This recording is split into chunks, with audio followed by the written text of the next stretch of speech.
महाकुंभ के ठीक बीचों बीच देवराहा बाबा रहते हैं।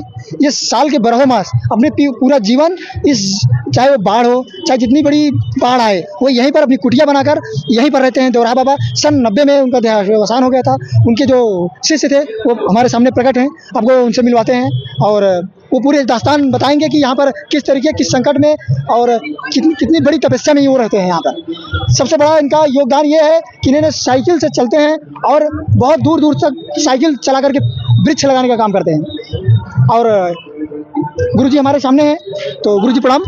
गुरुजी आपका शुभ नाम क्या है? राम बाहुबली दास। तो आप दर्शकों को कुछ बताना चाहेंगे कि देवराहा बाबा उनकी तपस्या क्या थी, वो कब से थे यहाँ पर, और ये जहाँ पर हैं आप, क्या कुटिया इनकी हट जाती है कि यहाँ पड़ी रहती है? ये जो स्थान है ये यहाँ का प्रयागराज क्षेत्र, झूसी क्षेत्र में देवराहा बाबा अखंड ज्योति के नाम से जाने जाने वाला प्रसिद्ध स्थान है। जहाँ पर ये सारा मेला उखड़ जाएगा इस कुंभ के बाद से, पर ये स्थान जस का तस रहेगा। ये यहाँ अखंड ज्योति जल रही है 18 वर्षों से लगातार निरंतर। इसको रोज सुबह शाम इसमें तेल की सेवा की जाती है।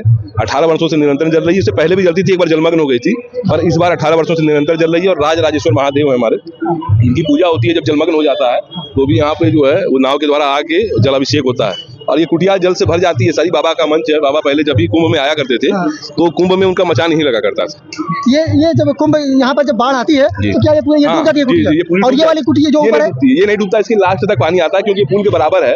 ये डूबने का मतलब प्रयागराज डूब जाएगा। अच्छा। तो बाबा का मचान के रूप में दे दिया गया। बाबा योगिनी एकादशी 1990 को जल समाधि ले लिए थे। फिर ये एक उनका जो है ये बना दिया गया, स्थान बना दिया गया है। और ये बाबा का ही आश्रम है प्रयागराज का।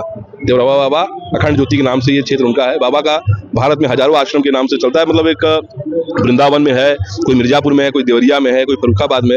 भारत में अनेक स्थान है, पर जो प्रयागराज क्षेत्र में परमानेंट स्थान है महाराज जी का ये है। देवराहा बाबा अखंड ज्योति के नाम से जाना जाता है। और यहाँ की सबसे बड़ी विशेषता है कि यहाँ का अन्न क्षेत्र, ये अन्न क्षेत्र जब साधु हर साल माघ मेले में यहाँ पे आते हैं, चाहे अर्ध कुंभ में, महाकुंभ में, इस बार पूर्ण कुंभ है, तो भोजन प्रसाद उनका यही शुरुआत होती है। जब अपना शिविर नहीं लगाए रहते हैं तो उनके लेबर और साधु यहीं रहते हैं और अपना धीरे धीरे अपना स्थान लगाते हैं। क्योंकि ये अन्न क्षेत्र निरंतर चलता रहता है, केवल 2-4 महीने के लिए बंद होता है जब ये बारिश में जगह नहीं रहती है। अपनी गौशाला भी है यहीं पे। कहाँ पर है गौशाला? गौशाला यहीं झूसी में है, सामने में इस क्रिया योग आश्रम, उसके बगल में जो देवराहा बाबा गौशाला है झूसी में। वहाँ से जब जलमग्न हो जाता है तब वहाँ से नाव से आया जाता है। बाहर नाव भी खड़ी है हमारी। अच्छा, इसमें ऊपर ये ज्योति, जो तेल वाली ज्योति जो चल रही है, ये मतलब कि आज ये 18 साल से चल रही है? जी, निरंतर सेवा इसकी चल रही है। और इसमें जब ये जलमग्न हो जाता है तो नाव के द्वारा आके यहाँ पर जो है ज्योति को, अच्छा, उसमें तेल डालते हैं, फिर ये जलता रहता है। जी, और राज राजेश्वर महादेव के 365 दिन जो है अभिषेक होता है। जब जलमग्न हो जाते हैं तो उस समय नाव के द्वारा ऊपर से दूध और जो है शहद का अभिषेक किया जाता है रोज नित्य दिन। अच्छा, इसीलिए तो कहने का मतलब ये कुटिया कभी नहीं हटनी है। अस्थायी कुटिया है, ये अस्थायी कुटिया है। इसी से प्रयागराज मेले का एक मूल स्थान है, सेंटर है। इसी से मेले में चारों तरफ स्थान का निर्धारण होता है कि देवराहा बाबा मंच से किस तरफ कौन सा सेक्टर लगेगा, कौन सा सेक्टर बनेगा। ये मतलब सेंटर है, ये ऐसी रहती है। अच्छा, चाहे वो महाकुंभ हो, चाहे अर्ध कुंभ हो, चाहे वो माघ मेला हो, यहीं से सेक्टर नंबर बांटा जाता है। जी जी, कि किस साइड रहेंगे बाबा लोग, किस साइड रहेंगे उनकी, क्योंकि ये अस्थायी जगह है। क्योंकि बाकी सारी रेती ना खाली हो जाती है, तो उसमें अस्थायी है यही आश्रम। जब ये पूरा मेला क्षेत्र अस्थायी है तो भर जाएगा, तो आप जब मेले के बाद भी आएंगे तो ये स्थान आपको ऐसे दिखाई देगा। और एक चीज क्वेश्चन था गुरुजी आपसे कि आपकी साइकिल बहुत पुरानी लग रही है, जैसे कि आपने इसमें ये डिग्गी लगा के रखा है, गाड़ी की डिग्गी लगा के रखा है, पीछे को ये दफ्ती जैसे बांध कर इसमें रखे हुए हैं, इसमें ये क्या दर्शाता है? ये सब ये ऐसा है, हम पेड़ लगा रहे हैं पिछले कई वर्षों से। हम जो है जन चेतना कर रहे हैं, निवेदन यात्राएं कर रहे हैं, और जगह जगह पर बरगद, पीपल, पाकड़ की त्रिवेणी और पंचवटी ऐसे पेड़ लगा के जो प्राणवायु ज्यादा देते हैं, उस तरह के पेड़ पौधों को लगा के हर जिले में घूम घूम के एक यज्ञ कर रहे हैं। क्योंकि इन पेड़ों को लगाना भी एक यज्ञ के बराबर है। और इस समय वर्तमान में जो क्लाइमेट चेंज को लेके जो इस समय वातावरण खराब हो रखा है, उसके लिए लोगों को जागृत करना, निवेदन करना। और हमारा एक टास्क भी है कि भारत के हर जिले में पेड़ लगा के, हम भारत के हर जिले में पेड़ लगा के यज्ञ कर रहे हैं। तो मेरा ये भी प्रयास है कि मेरे मरने से पहले अगर मेरा पूरा जीवन रहता है तो भारत के लमसम जिलों में मैं पेड़ लगा दूं। ये मेरा भरसक प्रयास रहेगा। लोगों को जलीय जीवन बचाने के लिए, जीव जंतुओं का जीवन बचाने के लिए बार बार ये साइकिल में निकालता हूँ। बाकी हिमालय में मैं रहता हूँ, श्रीखंड कैलाश, किन्नर कैलाश क्षेत्र में ज्यादा मेरा वास रहता है। वहाँ भी हम लोग सफाई को लेके, जो हिमालय क्षेत्र में जो पर्यावरण को लेके इस तरह के कामों से जुड़े रहते हैं, जहाँ से नदियों का उद्गम है, उन क्षेत्रों में भी जागृति के लिए हम लोग साइकिल नहीं चलाते उस क्षेत्र में पैदल यात्रा करते हैं। करते हैं। तो ये हमारी 16वीं साइकिल है जो हम हर बार निकालते हैं और किसी न किसी गरीब आदमी को दे देते हैं। और अभी इस बार अमरकंटक तक जाएंगे जहाँ से नर्मदा जी का उद्गम है, तो वहाँ पर ये किसी व्यक्ति को दे के इस पे एक प्लास्टिक उद्योग उसको गरीब आदमी का एक बिजनेस शुरू करवा के फिर चले जाएंगे उत्तराखंड चारों धाम। वापस होगी तो फिर एक नई साइकिल लेंगे। जी, हर वर्ष। ये आपकी 16वीं साइकिल है? 16वीं साइकिल है। मतलब हर साल एक साइकिल किसी न किसी गरीब को दान दे देते हैं। हाँ, दान हमको भी मिला, हम भी फकीर हैं। अच्छा। हम भी तो दूसरों के पैसे पर है, तो समाज से जो लिया तो समाज को कुछ देने का प्रयास करते हैं कि भाई एक्सचेंज जो है विनिमय करना है। किसी ने हमें भी दिलवाई, फिर हमें लोग पेड़ के लिए भी मदद करते हैं, सब कुछ करते हैं। तो अपने भी किसी एक व्यक्ति असहाय व्यक्ति को हर बार साइकिल की ये पूर्ण यात्रा हो जाती है तो हम किसी न किसी को दे देते हैं। तो हर बार हमारा 30-40 जिलों का साइकिल से प्रयास रहता है, 3-4 महीना जो भी हम कर पाते हैं लगातार। तो अभी तक किस किस देशों में आप पेड़ लगा चुके हैं? भारत के सारे राज्यों में लमसम हम घूम घूम के पेड़ लगा चुके हैं, पर उसे मोटा मोटी 200 से 300 के बीच में जो जिले पूरे हुए हैं। क्योंकि हम ऐसे हर बार निकलते हैं तो 20-30-40 जिला पूरा करते हैं।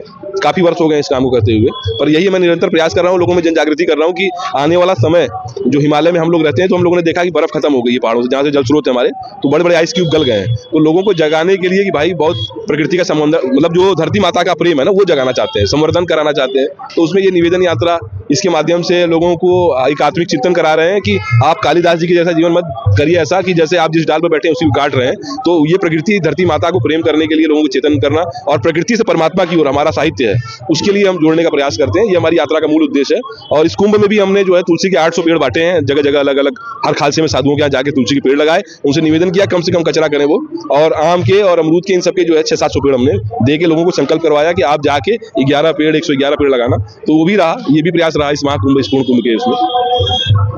तो गुरुजी की इतनी बड़ी तपस्या कि साइकिल से उन्होंने लगभग, जैसा कि गुरुजी ने बताया कि हम सभी राज्यों में पौधे लगा चुके हैं और इसी साइकिल से लगाए हैं। जैसे कि ये 16 साल से पेड़ लगाते हुए चले आ रहे हैं। हर एक साल में किसी गरीब को दान देते हैं साइकिल। ये साइकिल जो आपको सामने दिख रही है, इस साइकिल को गुरुजी ने जब 1 साल बीतता है उसके बाद दान दे देते हैं। फिर किसी के द्वारा गुरुजी को दान में मिलता है ये साइकिल। इतनी बड़ी तपस्या है कि जिस जगह गुरुजी है, आप कभी भी आएंगे प्रयागराज में तो यहाँ पर ये कुटिया इनको अवश्य मिलेगी।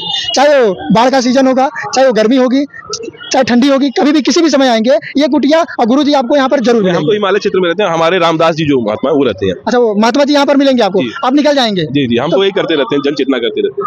तो रामदास जी मिलेंगे, कभी भी आइए। अच्छा। आपको रामदास साधु मिलेंगे। तो आप लोग कभी भी आएंगे साथियों तो यहाँ पर गुरुजी जरूर मिलेंगे और उनका दर्शन होगा। जैसे कि इतनी कड़ी धूप में भी यहाँ पर वो तपस्या करते हैं। आपको जैसे मैंने दिखाया इतनी ऊंची चोटी है, फिर भी यहाँ दीपक 18 साल से लगातार जलता हुआ चला आ रहा है और कभी बुता नहीं है, बुझा ही नहीं है। और जैसे कि पानी यहाँ भर जाता है फिर भी नाव से आकर के वहाँ पर उस दीप में तेल डालने का काम करते हैं जिससे कि जलता रहे।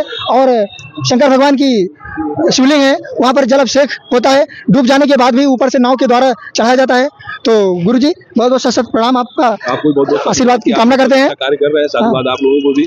आप लोग सबको जनचेतन में ले आ रहे हैं और समाज को अच्छे संतों का दर्शन करवा रहे हैं। समाज में जिन साधुओं के द्वारा प्रेरणा और मार्गदर्शन करना है, वैसे संतों का आप लोग जो है प्रयास करके सभी को दर्शन करवा रहे हैं। इसके लिए बहुत साधुवाद है, क्योंकि इस माघ मेले में, कुंभ मेले में बहुत से संत आते हैं जो बहुत दुर्लभ क्षेत्रों से आते हैं। और आप सब वहाँ तक पहुँच के अगर इस माध्यम के कोई संयंत्र से, कोई तंत्र से कहीं भी लोगों का वो मार्गदर्शन कर रहे हैं तो आप लोगों को भी इसके लिए साधुवाद है हमारा।